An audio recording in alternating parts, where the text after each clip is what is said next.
Hello, everyone. We are West Coast Engineering, and our senior design project is the Bayshore Bikeway located in National City. Meet our team. My name is Jordan Conrad, our team's project manager and one of our transportation engineers.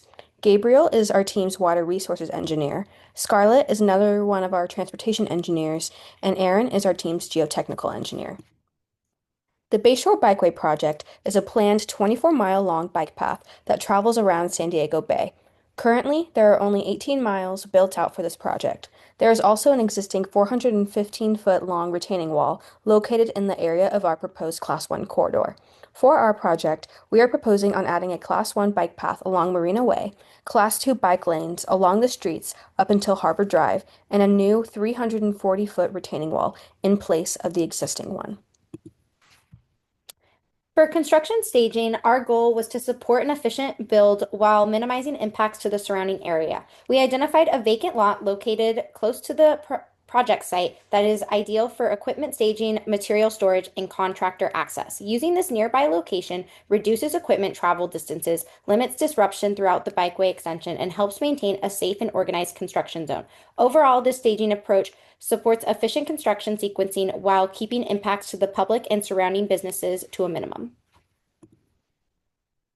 For the demolition portion of the project, the work is focused on preparing the site proposed Class 1 bikeway. Along Marina Way, the existing sidewalk will be removed to accommodate the new Class 1 bike path and update alignment. In addition, the existing chain link fence along the corridor will be removed to allow for proper grading, access, and construction of the bikeway improvements. A portion of the existing retaining wall will also be demolished to allow for the extension of the Class 1 bikeway. The demolition is necessary to support the proposed layout and overall continuity of the path, but this will be discussed further by Jordan later on. Overall, the demolition work is limited, targeted, and directly supports the construction of the new Class 1 bikeway while minimizing impacts to surrounding areas. After demolition has been done, erosion control measures must be implemented to prevent contaminants from exiting the work area or entering storm drains. We have opted to use silt fencing, fiber rolls, and storm drain inlet protection, all per the National City BMP Design Manual. We designed our typical sections with two things in mind: rider comfort and drainage. Our path contains two 6-foot lanes with 2 to 3 foot shoulders, which are Caltrans recommended values when a higher number of cyclists and pedestrians are expected. For the majority of the Class 1 path, we maintained a cross slope of 1.5%, only increasing to 2% when going over an existing driveway. We also sloped the shoulders away from the travel way in order to prevent trash and runoff washing towards bikers. We were able to reduce the overall cost of the project by grading efficiently, yielding a net cut of 280 cubic yards. The vertical and horizontal curves in our Class 1 bike path were designed using Chapter 1000 of the HDM and the AASHTO Bike Guide 2024. All curves are designed with a proper radius and curve length to ensure bikers have a safe and comfortable ride. Vertical slopes were kept between 1 and 3% to ensure an accessible ride while conveying drainage efficiently. All drainage modifications were done on the Class 1 segment because the rest of the path is composed of striping only.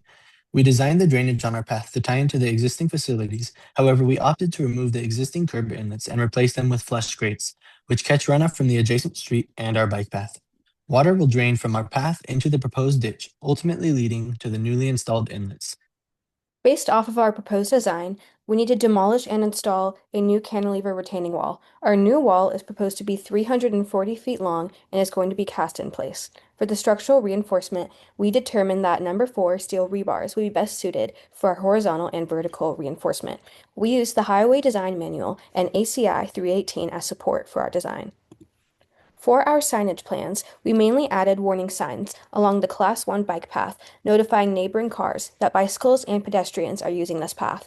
Along the Class 2 corridor, we added some stop signs at the unsignalized intersections to make them always stopped for additional safety for the bicyclists.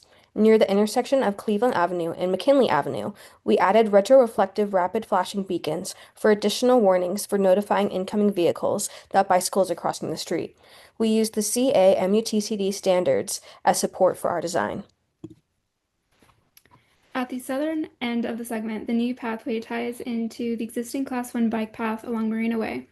As the facility transitions into Bay Marina Drive, the bikeway becomes a Class 2 bike lane. From there, we incorporate green retroreflective pavement markings to enhance visibility, especially at conflict points. and we introduced designated bike boxes and marked crosswalks to support safe bicyclist movements at key intersections. This stripe facility continues north along McKinley Avenue toward Cleveland Avenue.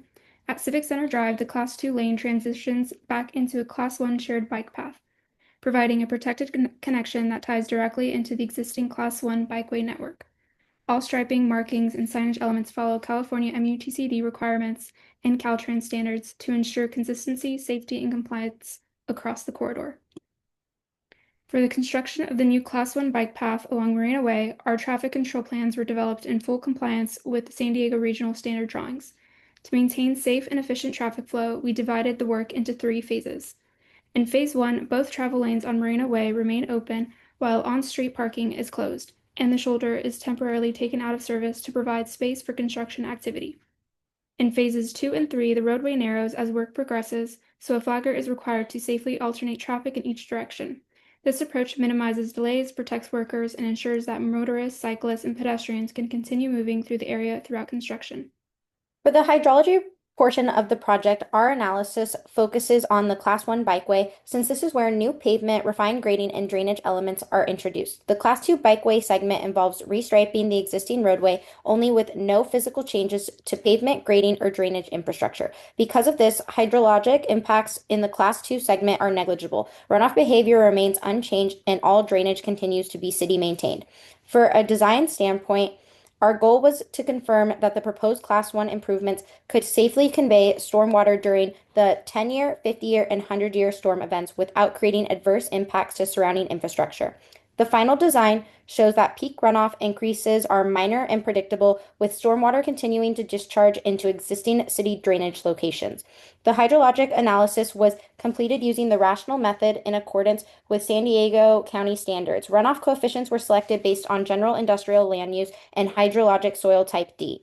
Overall, the results confirm that the Class 1 bikeway performs safely under all design storms, while the Class 2 bikeway continues to function exactly as it does today due to the restriping only scope and city-maintained drainage infrastructure. Based off on some common unit costs used in projects that we have worked on at our internships, our project is estimated to cost $1.1 million. Thank you.